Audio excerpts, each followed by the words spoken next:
pahayag ng isang opisyal ng Timor-Leste. Pero ilatag mo muna yung premise. Sige. Yung premise ilatag niya, muna natin. Oho. Hindi ho ba si Arnie Tevez ba? Arnulfo? Yes, Arnulfo. Dating Oo. Congressman, Arnie Tevez. Siya po ay may kasong murder, di ba? Yes. Dahil siya ay tinuturo na mastermind ba nun sa pagpatay Yes. dun sa... Dating Governor Digamo. Oo, sa Negros. Negros. Oo. Doon sa kanilang lugar. Ang ginawa ho ni Tevez nung siya ay kinasuhan na, lumabas ng bansa. At dyan nga ho natuntun sa Timor-Leste. Yan. Nung tayo po ay humingi ng extradition para siya mapabalik ng Pilipinas, pinaburan tayo dyan eh. Ha? Nung una, tama. Oo. Pinaburan tayo. Unang beses, umapila si Tevez. Yung kampo ni Pangalawang Tevez. apila, pinaburan din tayo. Yes. Oo. Pero ngayong pangatlo, Kaya ito ang lang, singit ko lang, kaya ang announcement to, ay, mga Ito na, kabayan, ready na darating kayo, na. bukas, uuwi na. Oo. Uuwi na itong si Tevez. Nanalo na tayo. Yun. At mukhang ito ay may pababalik na sa bansang Pilipinas para dito, kaharapin niya ang mga kasong ipinato sa kanya. Ang problema, nag-file ng appeal sa Court of Appeals. Itong si Tevez. Sa Timor-Leste, no? Sa Timor-Leste. Itong pinakahuli ay pinagbigyan yung appeal niya. Pumabor naman kay Pumabor Tevez. kay Tevez, so hindi siya pwedeng pauwiin dito. Ayun. Nagsisik na siya ng asylum, doon muna siya mananirahan. Habang mainit yung kaso pa. Tama. Oo. Noong ito po ay ilabas ng Timor-Leste, yung desisyon. Oo. Natuluyan nang siya ay hindi pa uuwiin sa Pilipinas. Nagkaroon ng mga pahayag ang una, Department of Justice.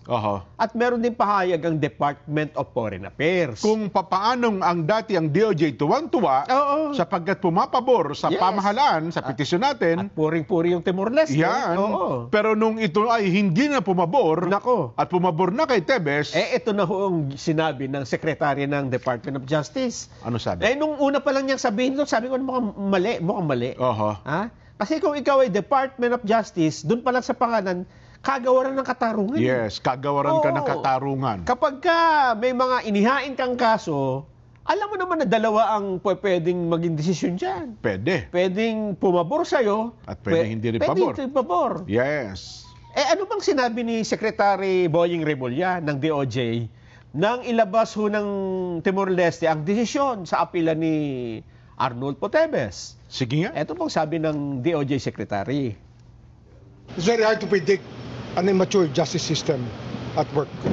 Very immature pa yung justice system ng Timor-Leste. There are maybe a million reasons for this. I don't know. Sir, you mentioned... Probably millions of reasons. Because they're a very immature society. The Philippines is very good at that. Ayun. Hindi ba dyan? Mukhang ko ako'y taga Timor-Leste para masasaktan nga ako yan. Mula siguro sa ordinaryong mamamayan. Yes. Sabihin mo bang immature society? Immature justice system? Mula doon sa siguro bata hanggang matanda.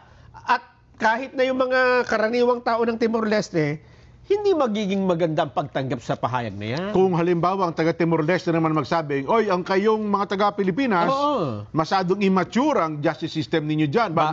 Bakit nyo isinuko sa ibayong dagat, sa mga dayuhan? Halimbawa, paano kung nagsigay ng gano'ng reaksyon sila, no? At nag-react sila dun sa kaso ni Pangulong Duterte. Ako bilang isang mamamahayag, gagamitin ko pala tuntunang ito. Para sabi, oy, Timor-Leste, huwag kayo nakikialam sa... Kung gano'n ang mangyayari. Kanya-kanya, di ba? Nasundan pa yan dyan ng isa pang pahayag. This time, Department of Foreign Affairs naman. Nagbigay din sila ng Ang sabi niya, we are disappointed that Timor-Leste has not shown enough trust in the delivery of justice in the Philippines. A founding member of the ASEAN, yung Pilipinas, which it seeks to join. And among the very first ASEAN members states to convey support for its aspiration to join the association. So parang gusto sabihin, may hinihingi kayong pabor sa amin. Gusto nyo maging miyembro ng ASEAN. Kailangan mo ang tulong namin. So parang dapat ang decision niya, pabor din sa amin. Ayun nga. Mukhang batay ka. Kagawaran, ano po ito? Hustisya pinag-uusapan natin dito, ha? At ito naman, Department of Foreign Affairs, diplomatic relation naman ito. Parang hindi rin maganda na parang pine-pressure mo ang isang bansa dahil meron silang kahilingan sila na maging miyembro ng ASEAN. Ayan. At dahil dyan, hindi na ho nakapagpigil. Sabi ko sa inyo, may magre-react dito. Sumagot ang mga opisyales ng Timor-Leste, Nelson? Hindi lang basta-basta opisyal ito, Jen. Itong sumagot ay dating foreign minister ng Timor-Leste. At kasalukuyan, siya po ang permanent representative sa United Nations ng Timor-Leste. Hindi sila kapagbabuti yung mga taga Timor-Leste mismo ang sabi ni kagawaran ng katarungan ng Timor-Leste, ang hindi na sumagot, kundi ito ay Ito na siya. Siyempre, hindi naman palagay ko iimik na yung judiciary. Hindi naman masyadong nagre-react yan, di ba? Tsaka yata parang retired justice din ata ng Timor-Leste, no? Naging din ito. Ang alam ko, nakalagay doon sa... Matataas na naging mataas na opisyal ng Timor-Leste. Yes. Ang sabi niya, siya po ay sumulat ng isang artikulo na lathala sa Timor-Leste at meron ding English article. Okay. Ano ang kanyang sentimiento at reaksyon sa mga sinabi? Eto, pinili ko yung mga mahalaga, ha? Okay. Eto, ang sabi niya tungkol sa judicial independence and the separation of powers. Dito meron kang dapat mapagtanto natin ito, ha? Lalo na ng Department of Justice, Ako knowing Secretary Boying Rimulya, well, ako personally alam ko matapang 'yan, pero kahit ito'y matapang, makatwiran ito at saka makatarungan ito.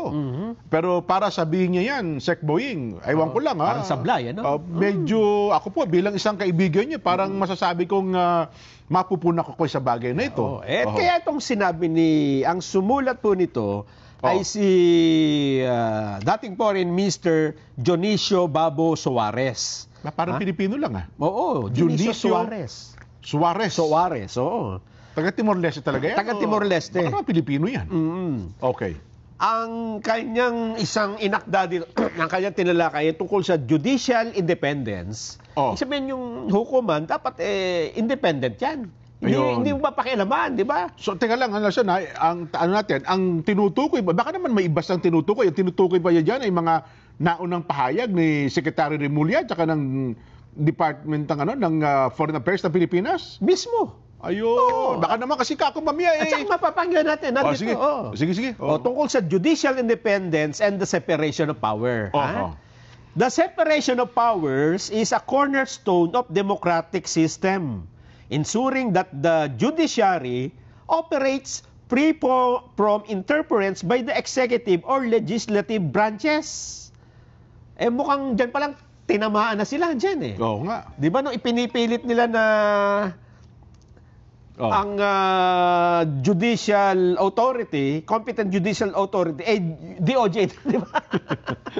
Marami nga napangiti doon, Ang sabi niya, judiciary operates free from interference by the executive or legislative branches. Okay. In democracies, judicial independence is sacrosanct. Mataas yan. Allowing courts to adjudicate case based on laws and facts rather than political pressure. Hindi na pwede pine-pressure yung judiciary, lalo na kung political dahilan. Okay. Eto na. The Philippine government's apparent frustration. So talagang tinukoy ang pamahalaan ng Pilipinas ay yung kanilang hindi pagkagusto, desisyon with Timor-Leste's judiciary raises concerns about how Manila interprets this principle. Ayun. Diba? Parang napaghahalata nga tayo. Parang hindi nyo alam yan. Parang yung independence ng judiciary at yung separation of powers. Ano sinabi ni Secretary Boying? Doon sa justice? Immature. Parang gusto niyo sabihin, teka lang, parang kayo yata ang immature. Ayun nga. Ito pa. Does it view, patanong po ito, does it view judicial independence as subordinate to executive decisions? Parang tinamaan na naman tayo dito dyan. Kasi yung ginawa nila sa dating Pangulong Duterte, parang ganito ha? Oo, does it view that judicial independence as subordinate to executive decisions? Sunod-sunuran ba ito sa pasya ng executive? Parang gano'n, no? Eto pa, Jen. Oo. Ito na yung tusok na tusok. Oho. Particularly Lalong-lalo na, in international cooperation cases. nako po, bullseye ang tawag dyan. Bullseye. Oho. Hindi lang sa kaso ni Tebes to, Jen. Oo. Sa kaso din ng dating Pangulong Duterte. Oho. Parang may patama na, di ba? Totoo. Pwede ba yon na ang mamamayani executive decision sa halip na yung judiciary ninyo? Oho. Lalo na kung international cooperation cases? Kasi yung Department of Justice, ano yan eh, di ba? Oh. Executive Department yun eh. Yes. Hindi naman yung judiciary eh. Yes. Oh. Eto pa. If so, such a stance could undermine Nako. the foundational democratic principle of an impartial judiciary. Oho. Di ba? Kaya nga nakapiring yung babae dyan, may hawak ng timbangan. No? Yes. Impartial ka dapat Yes. talaga dyan. Pagka hindi sinunod ito, parang nabaliwala nga yung impartiality ng hukuman, di ba? Oho. Ito pa tanong niya. Ito pang sabi niya, it is worth reflecting on whether Manila expects its presidency or government to influence judicial outcomes to align with diplomatic objectives. O, nadamay pa yung presidente dito. Di ba? Kailangan ba ng influensya ng presidente sa mga judicial outcome? Huh? The notion of the government initiating the courts contradicts the ideals of judicial autonomy and separation of powers. While extradition cases often involve executive cooperation, they must remain grounded in legal procedures and judicial rulings. Conditioning judicial decisions on political or diplomatic interests erode trust in democratic institutions. Parang mas matured nga sila. Kung ito mga pananaw nitong si Ginoong Dionisio Suarez. Yes. Oho. Eto pa Jen ang kanyang paliwanag. Parang masakit ang mga masakit ang mga tinuturan nitong. Masakit talaga. Oho. Lalo na kung guilty ka, 'di ba? Totoo. Eto pang sabi niya, Jen. Bakit dapat na manindigan ang Timor-Leste sa desisyon nila? Ayun, tungkol kay Tebes. Oo. Okay. Eto. Adhering to their constitutional powers, Timorese authorities acted independently in addressing the asylum and the extradition request. Eto na, Jen. Eto na sinasabi ko. Sovereignty in democracies necessitates adherence to constitutional principles regardless of external pressures. Ayun! So, talagang nababanggit ho ang soberenya. Kapag sinuko mo ang soberenya ng isang demokrasya, dahil nagpa-impluensya ka sa external pressure, wala kang may pagmamalaking soberenya. Kaya pala sabi Timor-Leste judicial system is not obliged to act according to another nation's expectation. Hindi sila obligado na sumunod sa atin. Kasi para bagang ine-expect ng Pilipinas, ang ine-expect namin mapapauwi yun eh. Kami ang mananaig dyan eh. Yes. Sabi ng Timor-Leste, teka, wala kami pakialam sa inyo, ba't kami mapapapressure sa inyo? Sabi niya, pagka sumunod kami sa inyo, na-pressure nyo kami, isinusuko namin yung soberenya. Parehong-pareho dyan nung kaso ni Pangulong Duterte, di ba? Nagpa-pressure tayo eh. Parang kung ako si Secretary Rimon, parang tayo sinasampal niyan, di ba? Parang hindi ako makakatingin ng mata sa mata niyan. So, lalo na kung pupunta ka ng Timor-Leste, di ba? Nakayuko akong humarap niyan pagka nagkaganon. At nabanggit din yung, parang tinatakot yung Timor-Leste na dahil gusto naming mag-join sa ASEAN, ayaw nyo kami parang haharangin nyo. Haharangin nyo kami sapagkat kayo founding chairman kayo ng ASEAN eh. Sabi ni Suarez, this alleged tactic raises ethical and diplomatic concern. ASEAN membership is predicated on mutual respect, non-interference, and consensus, values that underpin regional harmony. Using a judicial case as leverage against a nation's application to ASEAN contradicts this principle and risks diminishing the spirit of regional unity. And then napuntusan pa tayo. Di, Hindi parang- naman nyo pa yung ASEAN. Parang ang dating niya ngayon, Nelson, kapag ka tayo tumutol dyan, nakita nyo na, di ba? Ginawa nyo talaga sa amin ito. Wala sa katarungan yan. Ibig sabihin, parang ang dating tuloy, nilay mo na yung baraha mo laban sa kanila, no? Yes. Di maobliga tayo. Sige na nga, payagan na namin kayo. Parang ganun tuloy yung mangyayari. Kasi pagka hinarang mo sila sa ASEAN, Yun anong ang- basihan mo? Dahil nandun sa kaso na hindi namin pinaburan? Oo. Di ba? Labag yan sa prinsipyo ng pagkakaisa. Nako. Oo. Eto pa, pinakahuli, concluding thoughts. Sige. Conclusion. Oo. That Philippines-Timor-Leste dispute over Tevez Jr.'s extradition Oho. touches on universal themes of justice, democracy, and diplomacy. It reminds us that judicial independence is integral to democracy, Nakita mo na. that sovereignty must be safeguarded, Oho. and the regional values such as ASEAN's must be upheld. Hindi pala talaga sila, Oo. immature, Nelson. Yes, Mukhang matured itong si Dionisio Suarez. Napakatibay nung kanyang pahayag. Ha? Oho. Kailangan, pagka-demokrasya ka, meron nga namang judicial independence. Kung may judicial independence ka, hindi ka pwedeng pakialaman ng external pressure, di ba? Totoo. Pag bumigay ka doon, binabaliwala mo yung soberanya, isinusuko mo yung kasarilan mo. Ha? Totoo. Kasi Sovereign- katarungan ng bansa mo yan Oo. Ang dating tuloy, parang isinuko mo sa ibang bansa. Yes, parang, sige, bahala kayo. Wala kaming, hindi na... Parang hindi na- sasabihin, kung ginawa nyo kay Duterte yan, huwag nyo gawin sa amin. Oo. Huwag nyo kayong pakialaman dito. Huwag nyo kami pakialaman. Judicial system namin ito Yes. Oo nga, no? Eto pa, in navigating such cases, nations must tread carefully. Dapat maging maingat. Magpakaingat Oo. kanya kayo dyan. To ensure that political pressures do not compromise legal integrity. Oho. For Timor-Leste, acting by constitutional powers was not only the right course, but also a reaffirmation of its commitment to justice. For the Philippines, this episode serves as an opportunity to reflect to reflect on how its actions align with democratic values and ASEAN principles. Di ba?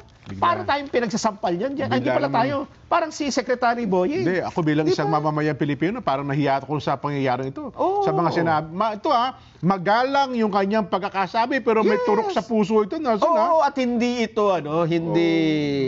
Kasi yung kay Secretary Mulya, alegasyon yun. Oo Sinabi mong, anong pruweba mo? Oo nga, oo. Na immature society. Oo. Tapos immature justice. Ito, yung kanya, factual yung binanggit niya eh. Tsaka talaga may katalinuhan, Di ba? Wala kang maibubutas. Hindi mo nga pwedeng basagin yung argumento na to eh. Kasi pag binasag mo to, ibig sabihin, hindi ka pala sang-ayon sa judicial independence ng isang bansa. Oo, ng isang demokrasya. Ay, hindi. Mangyayari talaga sa Pilipinas, parang hindi nga talaga. Ayun ang nangyari. Sa sitwasyon Ayun nga yung nangyari, di ba? Oho. Oo. Ayan lang po. Sabi ko na, hindi makakatulong yung mga pahayag na yan. Oho. Aywan ko lang, sana sa part ng Secretary Boying, tignan natin kung paano nyo po ito sasagutin. Palagay ko, mas mabuti, wag na sila sumagot. Ganon? O kaya mag-apologize na lang sila. Mas mababaon ba? Makukumunoy ba sila dyan? Naman, paano mo... Dyan, kasi kapag ang katotohanan, ang makikipaglaban ka at questionin mo, lalo ka lang mababaon, di ba? Para kang nasa kumunoy, habang nagagalaw ka, lumulubugan na lumulubog, no? Well, so, kung ako Secretary Boying, hindi ko na sagutin yan. Okay na lang. Palagi ko dapat sabihin mo na lang, sorry po, nadala lang ako ng damdamin. Saka gustuhan ko talaga mapauwi sa Tevez. Di ba? Mas maganda dyan, magpakumbaba na lang kayo. Tanggapin yung pagkakamali. At saka, ang balita ko, umaapil na naman talaga sila eh. Umaapil Diba? Sa asal ba natin ito ay... Kaya nga tawag din appeal eh. Under appeal, sabi niya under appeal. Ang problema, binuli mo na agad. Paano mo appeal? Yun ang lumalabas. Diba? At ngayon, hindi lang yan, Jen. Oo. Paano ngayon ang tingin naman ng iba pang miyembro ng ASEAN sa atin, di ba? Ayan. Yung Pilipinas. Hindi ba na pumangit ang imahe natin sa ASEAN? Di ba? Parang binubuli mo yung hindi pa nga miyembro eh. Diba? Una, doon sa tingin nila tungkol kay Duterte, medyo Hindi ko alam kung pumangit. Oo. Dito sa issue naman ni Tebes, Dito. dito na, medyo, hindi ko alam kung... Oo nga, no? Diba? Kasi kung hindi sila nagsalita ng ganun, Jen, na sinabi mong immature yung doing... Hindi nagpakadalos-dalos sa Secretary Boying, ano? Wala sanang ganitong issue, di ba? Kung ako yon, sasabihin ko lang, umaapila ho tayo. Umaasa tayo na sa darating na... Kasi ganyan naman ang batas, di ba? Minsan po, papabor sa kanila, minsan po, papabor sa atin. Binigyan mo pa ng masamang... baka maraming kumita dito, sabi niya. Yun na nga, yun na nga. Pinapalutang pa nga nila. Ngayon, actually ito, meron lumutang dyan na ito daw negosyo ni Tebes ay inialok doon sa anak daw ng leader ng Timor-Leste na parang bagang sabi ay naging business partner pa raw nila. Alam mo dyan, kahit sabihin na natin yan for the sake of argument. Sabihin mo na lahat nung sinasabi mo totoo. Okay. Pero hindi mo dapat sabihin. Ayun na nga. Di ba? Totoo. Kasi tinan mo, nabutasan ka. Lumaban ka na lang ng kung talaga ano. Paano gagawin mo ngayon dito? Anong mukhang ihaharap mo ngayon pagka ito nagme-member na sa ASEAN? Tapos nandun ka, Pilipinas, makakatutol ka ba? Hindi kapag tumutol ka dito, sasabihin nila, hindi, bitter ka lang kasi napuntusan ka ni Suarez At kung ako naman halimbawa, siyempre, di ba, kung ako yun, sabihin na kung ang nagsabi niya ni kamag-anak pa ni Digamo, siyempre yung outburst, baka maunawaan mo pa Maunawa mo. Pero kung secretary ka ng Department of Justice, hindi, at tapos sinundan pa ng Department of Foreign Affairs, di ba? Na ito yung mga official statement to ng gobyerno dyan. Tama. Pagka nagsalita kayo, nagiging nagiging policy statement. Totoo. Hindi basta-basta nagsalita ka, parang personal opinion nyo, hindi yan. Ako, matataas na official ng gobyerno kayo Parang lahat yan, sakop po lahat ng Department of DOJ, pati DFA, pag nagsalita, lalo na spokesperson, secretary, yan ang posisyon ng ahensya. Totoo. Baka kasi ang naiisip ni Secretary Boying nung piskal lang kinapagalitan siguro niya. Piskal sa Pilipinas, pwede na. Kasi DOJ Again, ako naniniwala ay Secretary Boying bilang sabi ko, Nason, personal nating kakilala, kaibigan niyan. Pero dito sa puntong ito, sir, mukhang pakamuni-munihin pa po natin. Tignan natin kung paano natin ito aayusin sa pagitan po ng Timor-Leste. Yun nga. At ito naman, Jen, na napasadahan ko lang. Una, siyempre, para makita natin yung parehong side, di ba? Pangalawa, dito ho natin nakikita, di ba, nagtataka yung iba Bakit natin question yung soberenya dun sa kaso ni Duterte na ibinigay natin siya sa ICC? Ito malinaw dito Di ba? Pinaliwanag niya na kapag kami, sabi ng Timor-Leste, ay bumigaw sa external pressure, isinusuko namin ng soberenya namin yung ating judicial independence. Doon pumapasok yun Di ba? Parang tinusok ng karayong ang puso ko. Pagkatusok, pinikot na gano'n, inikot, feel mo yun. Ang iba kasi akala nila ang soberenya lang kapag kinukuha yung West Philippine Sea. Yung bahagi ng bansa natin. Pagka isinuko mo yung kalayaan ng bansa. At yung batas. Isinuko mo sa dayuhan, yun na rin yun di ba? Pagsuko na rin ng soberenya yun. Mo. May hukuman naman sa Pilipinas, ba't mo doon dinala, di ba? Hindi mo nga iniharap sa hukuman dito sa Pilipinas. Halimbawa, sa lower court o kaya sa Supreme Court, para sabihin nila, sige, tama yung ginawa nyo. Dalhin nyo yan sa ICC. And then, ganun pa man, kung ganun ang ginawa, at least merong pinadaan mo ng korte, di ba? Masasabi mo, hindi, pumayag yung korte dito So, wala na hindi na pawalang kabuluhan yung judicial independence. It's a bad precedent. Yun nga. Maling, pangyayari sa ating bansa. Hindi po presidente yung tutukoy ang presidente, kundi bad president. Sabi niya, iba, president. Pero sabi niya, bad president.